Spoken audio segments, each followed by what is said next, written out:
Hi there. Society as a whole seems to be really fixated on labels. I think that sort of extends to pretty much every aspect of society. We all want to label things. We want to pigeonhole them. We want to put them in their neat little boxes so that we can say that we have figured them out. Well, photography, of course, is far from exempt from that particular line of thought. But there are a couple of issues with this labeling. Two in particular. Okay, I know there are many more. First of all, there is the misinterpreted label, the misused label, the label that's put on things that it doesn't really fit with. Probably the best example of that I can think of is the word bokeh. Now, let's face it, bokeh is a Japanese word. It's often mispronounced by many different ways. Hopefully my pronunciation is close. It refers to the quality of the out-of-focus highlights in an image. The quality. Notice that word. So I often hear people say, well, a certain lens gives you more bokeh. How can it give you more? Quality is not a quantitative thing. It's not something where you can say, well, there's more or less of it. Instead, it is qualitative. Misuse. More bokeh? No. More out of focus? Yes. Less depth of field? Yes. But more or less bokeh? No. The other thing is the defining the basically undefinable. Now, I don't mean undefinable as in so complex that we can't define it, but instead having so many aspects that we can't put them all under one label. I think street photography is one of the examples of that. People tend to label street photography. Now, I'll be showing you a few images as this video goes on. And I will refer to my notebook here. As you can see, handwritten notes. I will refer to my notebook to take a look at some of the aspects of this that I don't want to get wrong. I don't want to make mistakes with. Now, street photography, to me, it covers a lot of things. Street photography covers more than just going out on the street and taking pictures of people. It can also be architecture, it can be details on the street, it can be, if there is a reason, it could even be the street itself. So let's take a look at some of the, how should I put it, the dogma, the dogmatic way of looking at street photography, and let's take a look at my definition. Now, first of all, the dogmatic side of it includes things like this, okay? Real street photographers shoot film. Okay. So we've just left out anybody who shoots digital? I don't think so. Real street photographers shoot with a 35mm equivalent lens. Well, that is a nice focal length for on the street.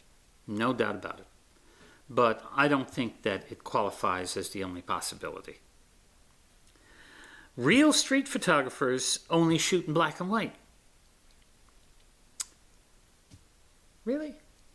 I think Jay Maisel would definitely find issue with that particular comment, seeing as how he has been shooting photojournalism and street photography for years and years, and most of it, once he went with color, he stayed with color. And it's color that becomes an important aspect of his photography. Let's see, what else do I have here? Oh, real street photographers shoot with a Leica. Okay. I guess real street photographers are either in debt or independently wealthy. One or the other. Remember, guys, that all of this dogma, all of these made-up rules do nothing more than basically slow you down. They take away some of your creativity. Now, everybody has to have their own viewpoint on this. I mean, what are my rules? Oh, pardon me for using that word. What are my guidelines for street photography? Well, basically I've got a set here written down. Number one, I do not shoot pictures of the unfortunates, street people. I find that in most cases that is just being exploitive.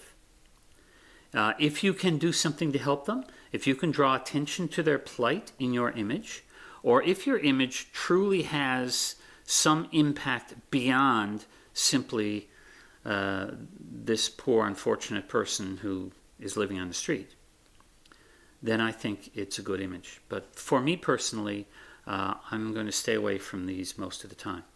Very seldom will I include that. Buskers, however, are fair game. So rule number 2, buskers, street musicians, street performers, they are fair game. They are out there basically making a living on the street. Okay? Rule number 3, large crowds are fair game. I don't like shooting individuals unless they are not really recognizable. They're either so small in the image as to be difficult to identify, or their faces are somehow obscured so that you can't really tell who they are. I don't like invading somebody's private space, even if it is a public space that it's happening in. So generally speaking, now again, there are always exceptions. Generally speaking, most of the people in my images will not be easily identified. Don't be repetitive. Okay, too often people end up going back and taking the same shot over and over again. If you see something different in something you've shot before, then by all means, if you want to work it and see if you can come up with a new composition, I agree. Go for it. But don't just go shooting the same thing all the time. Sometimes we get into a little bit of a rut where we do try the same thing over and over in hopes of getting a better image.